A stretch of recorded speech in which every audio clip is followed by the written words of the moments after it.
Right, good morning everybody. This video is just a kind of a summary on sets. I'm not gonna really go into any detailed explanation because we covered a lot of it in class.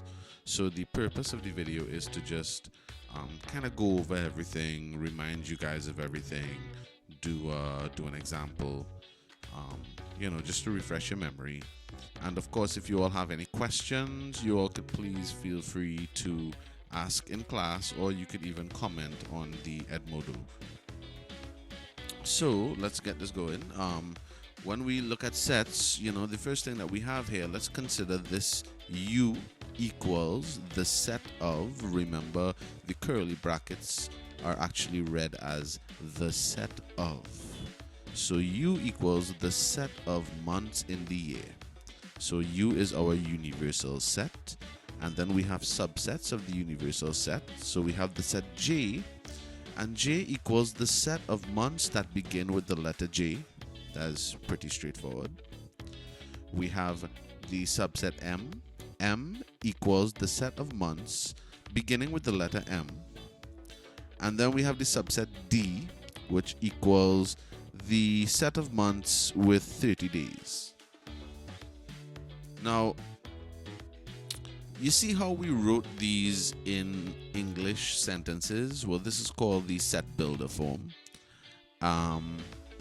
We could also write sets in many other ways, right? So let's consider how I wrote the set here. You could see the set U equals the set of January, February, March. So basically, I listed out in abbreviation form, I listed out all of the months of the year, right? So this is another way that we could write sets. You could write the U equals the set of and actually just list out all of the elements. So this is what I did for all of these. So we can see the set M equals to the set of March and May. And we have the set D here, right? Now, when we list out all of the elements, that is called the roster form. So roster is like a list, yeah? So we are writing out the elements in roster form here. And let me see if we could actually create a Venn diagram to represent this stuff, right? So before we even think about drawing a Venn diagram, let's first examine these subsets. So we have the set J, the set M, and the set D. You'll notice that the set M doesn't really intersect with any of the other sets. So you could expect the set M to be all by itself, right? The set D and the set J, they actually intersect. You could see the month of June is both in the set J and the set D. So you could expect J and D, you could expect those two circles to intersect and overlap. So let me see how this is gonna look on a Venn diagram, right? So I'm gonna put the universal set, of course, as a rectangle. And then let's put the set M first, because the set M will be all by itself. And let's just draw two circles, and we know the set D and the set J are going to intersect, so we draw them overlapping like that. We could see that the intersection for J and D, we have the month of June, and that's the only thing that intersects J and D. We could list all of the other elements in J and D, and then we could list the elements of the set M. Now, if we look at this, these are not all of the months. There are other months of the year that are not included in any of these sets J, D, or M. So these other months will just be in the universal set. Remember, we do have some operations and things that we can do with sets and different ways that we can analyze sets. So let's see if we could remember some of them. One of them is the union or unions. And what a union is, for example, I have here M union D, and you see the U symbol there. It's not a U. You could think about it like a horseshoe. and it's shaped like a U. So we have M union D. And what that means is that we want everything that is in M as well as everything that is in D. So you see there all of the elements that we listed out. We listed out all of those elements that are in M as well as all of those elements that are in D. So they're both in one set there, and that is the set M union D. Next up, we have intersections. And what an intersection is, like in this case, we have J intersect D. Now, an intersection means that what I want is all of those elements that are in both J and D at the same time. Yeah. So you can see here, if we look at the Venn diagram, we have the set J and we have the set D. And we only have 1 month, the month of June. That is the only element that exists in both sets at the same time. So therefore, the set J intersect D is simply the set with one element, June. Now, we could also have M intersect D.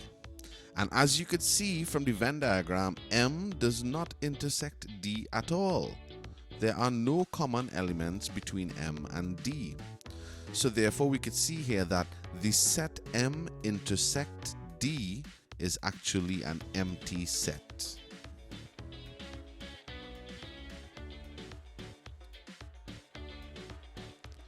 So next up, we have the complement, and in this example, we have D complement. And what D complement means is that I want all of those elements that are outside of D. I don't want anything that is inside the set D.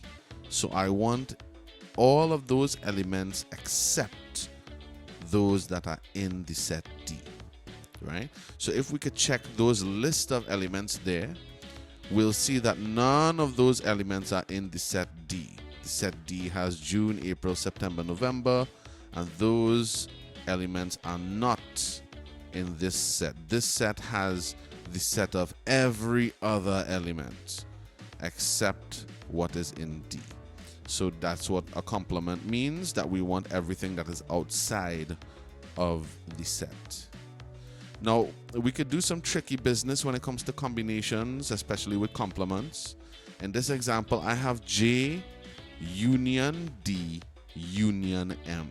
So that means that I want all of the elements that are in J, all of those elements that are in D, as well as all of those elements that are in M. However, the entire thing is brackets and the entire thing is complement. So we could see that I want J union D union M complement, which means that I don't want anything that is inside J union D union M, right? So you can see we only dealing with those elements that are outside of J, D, and M. And we can see here that it's just those 4 months that are lingering in the universal set there. So complement is essentially anything that is outside of the set, and you definitely have to be careful when it comes to these combinations. The combinations could get really tricky, and we'll see that with some questions in class. Right, next up we have the difference. The difference of two sets basically means that in this case we have J minus D. So I want to take everything that is in the set J, but you see whatever is in the set D, I want to get rid of that. So if you look at it, even though the month of June is still in the set J, the month of June also belongs to the set D. And I don't want anything to do with the set D. So I'm getting rid of everything that has to do with D. So you can see here that I only ended up with 2 elements, January and July, which are in the set J. Okay, so we have the set U. And what if we wanted to find what are all of the possible subsets for the set U? Well, thankfully, there's a simple formula that we could use. And that formula is 2 to the power of n. Now, what is n? N is the number of elements in the set U. So in this case, the set U is the set of months in the year. So we know that there are 12 months in the year. So the number of elements in the set U will be 12. And so n will be 12. So if we wanted to find all of the possible subsets of the set U, all we would have to do is 2 to the power of 12, because there are 12 elements. And the answer would be 4096. So from the set U, we could get 4096 possible subsets, and that would include the empty set as well as the improper subset, right? Now, when we're talking about set notation, and we could get a little bit advanced with set notation, and especially with algebra. So I just wanted to go over how we read those funny looking Greek stuff, right? So essentially, if we have this would mean U is. So the set U is, the curly brackets generally means the set of. So the set U is the set of numbers, right? We often get afraid when we see X, but X just simply means that it could be any number, right? So the set U is the set of numbers such that the numbers are elements of the positive integers. So we need to know all of these. Remember our sets, the number theory sets, positive integers. We have whole numbers, natural numbers, all of these things, right? So in this case, the U is the set of numbers such that the numbers are elements of the positive integers, where the numbers lie between 1 and 9.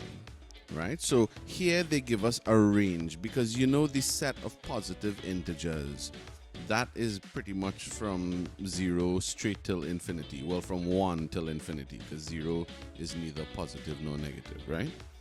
So it would be from 1 till infinity. So they have to give us some kind of a range. I mean, they don't have to, but some kind of a range usually happens. With the range, be careful, because we see here that we have X lies between 1 and 9. So 1 is less than X and X is less than 9. So if X is less than 9, therefore X is not equal to 9. So be careful with that. So this range, X is between 1 and 9, but that does not include 1 or 9. So X would be 2, 3, 4, 5, 6, 7, 8. It will only include 1 or 9 if it was a less than or equal to sign, right? As we've seen in class. And there will be other examples. So these here are some topics that we did in class. These are some of the basic definitions that we should know. If you want to look over what the definitions for these things are, they're all in the sets PDF that you will find on the Edmodo profile, right? Of course, any of these things you could always ask questions on, and we will be doing further questions on sets coming up in the future. We're almost complete with it, so hang in there. And yeah. I hope you enjoyed the video. I hope it was helpful, and please leave a comment or suggestions or anything like that could help us make this whole thing better. So thanks a lot.